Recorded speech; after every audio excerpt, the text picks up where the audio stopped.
Alright guys, so I was supposed to put up a review of Orange is the New Black Season 4 review. Well, I saw this movie and holy shit, I have to talk about this movie.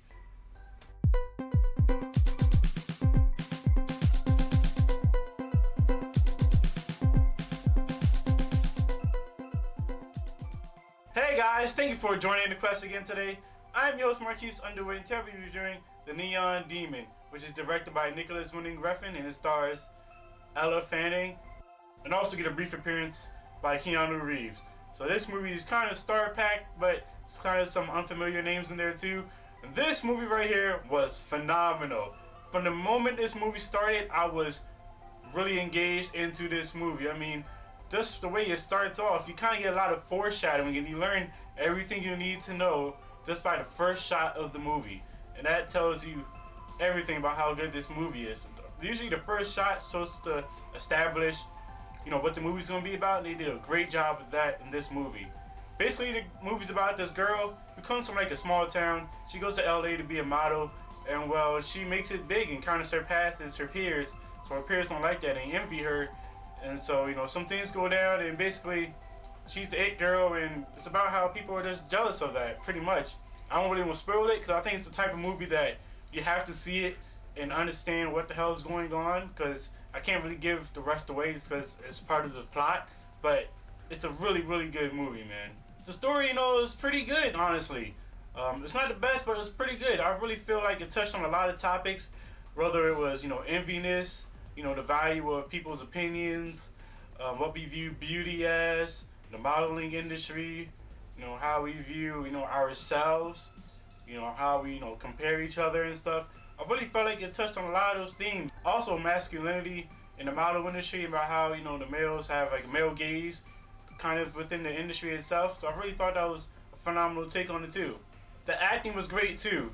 Elle Fanning, who is Dakota Fanning's sister, she was phenomenal in this movie. She wasn't really, great or anything, but she was really good and she really did help to propel the movie, and I really want to see what else she does in the future. Jena Malone pretty much steals every scene in this movie. She's just very subtle and she doesn't say much, but you can tell a lot just by how she looks at Elle Fanning's character Jessie. So you can really, get a sense of how she feels towards her, and I thought Jena Malone really played that well. Really good supporting actress.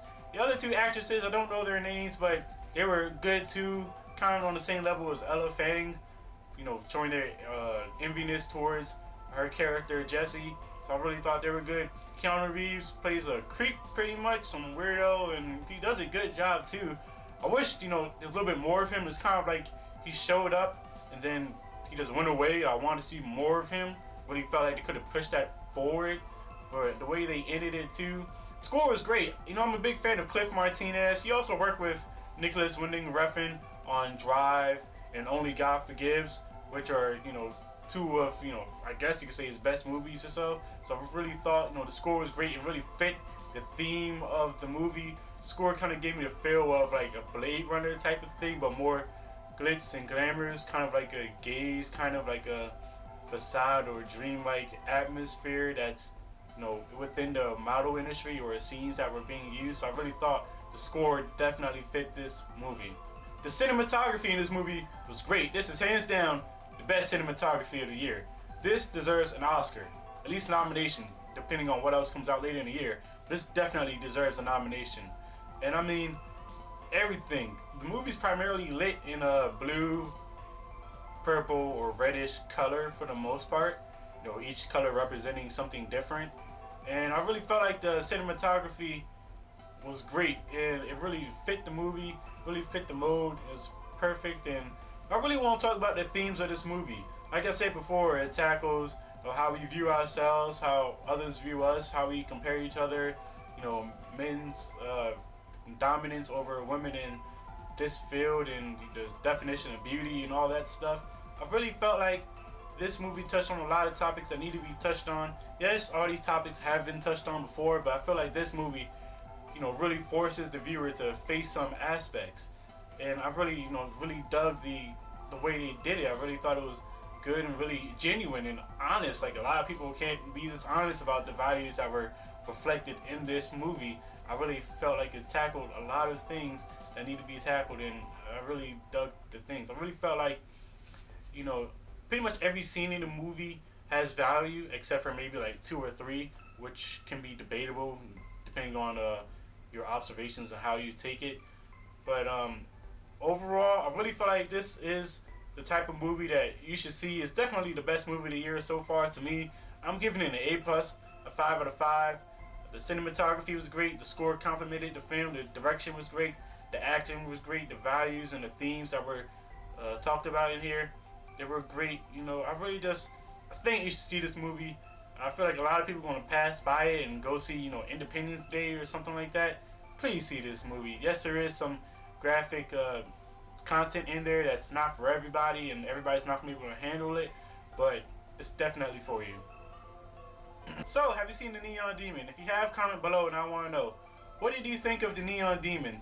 Personally, I feel like this is Nicolas Winding Refn's best movie based on what I've seen. I've seen Van Helsing, Drive, Only God Forgives. I haven't seen the Pusher trilogy, but I feel like this is his best movie yet. Very David Lynchian like.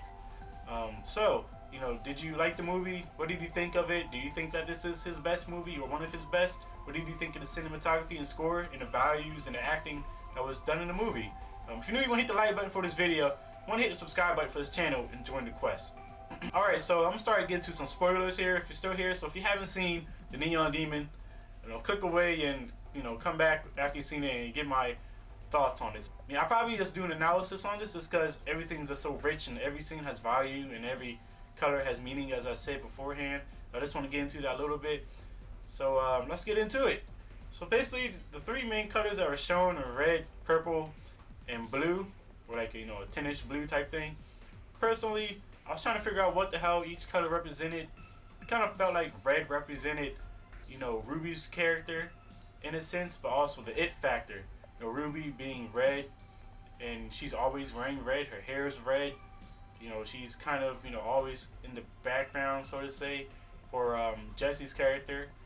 Even if Ruby's not in the scene itself, red's in the background or around somewhere. So I really felt like red can represent her and kind of her obsession with. But at the same time, I feel like red kind of represents the it factor and what everybody's missing, so to say, because the one scene with the girl, you're doing the catwalk and you're in the bathroom, whatever, and she causes Jesse to get stabbed by a piece of glass, and she tries to bite her and all that stuff and suck her blood and all that stuff.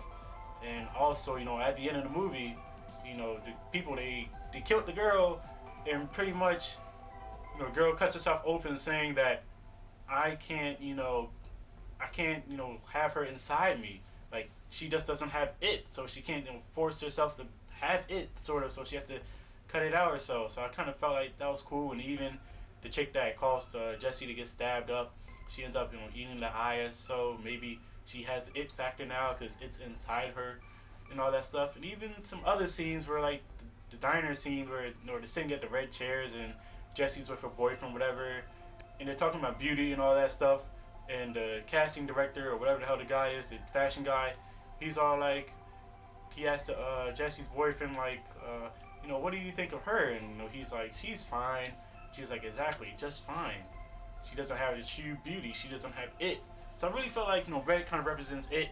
Purple, to me, I think it represents the fashion world. A lot of scenes with purple deals with fashion and that concept, whether it's the beginning bathroom scene with them discussing Jesse just getting involved into fashion, or her wearing a purple dress all the time, fashion. There's a lot of purple in it. I don't really remember off the top of my head, but I feel like purple just represents the fashion world itself. And I also feel like blue, I'm not really sure on blue. Blue is the one that kind of has me a very iffy on. I kind of think blue kind of represents, I want to say her reality, but at the same time kind of represents her self-image, kind of, her self-value in a sense, I would say. So I really think it's a lot of colors and mix matching going on, a lot of curious things and scenes that go on here. I couldn't really tell you why Keanu Reeves' character is in the movie, honestly, but I'm pretty sure if I watch it again, I'll probably pick up on something. But pretty much it's about, everybody just obsessing over this girl, and she's just surpassing them and stuff. And it really puts into perspective how we view people and how we value ourselves and how we put value on ourselves based on how people value others, which I feel like is a very big topic. And also, the male gaze and how we view women, by how, the casting director was, looking at Jessie for a long time before he said anything. Like, he was observing her, seeing if she had it. And even him, the other guy in the diner scene, talking about cheap beauty and how, the one girl, she doesn't have it. And, just how, he was looking at the one person with the, when the one girl was walking, she wasn't paying attention, but when Jesse's character walked, he paid attention. And even, like, he said himself in the movie, he was like, think about it, you didn't talk to Jesse, when he was having a conversation with Jesse's boyfriend or whatever, he even says, think about it, you didn't talk to Jesse to, looked at her and recognized you thought she was beautiful, and that's the only reason really why you talked to her. I was like, damn, that's kind of messed up. That's really like how people are in reality. You don't really talk to nobody until like you see how they look and all that stuff. So I really thought, it's really a self-reflection type of thing, and it's the type of movie that kind of makes me want to get off Instagram and Snapchat and kind of stop with the selfies and all that stuff, looking at people's pictures and all that type of stuff, being infatuated with that world, and just get into the reality of it. And I really felt like if a movie can make you want to do that and change how you view things and put importance on things, I really felt like it's done its job, and that's why I really enjoyed this movie.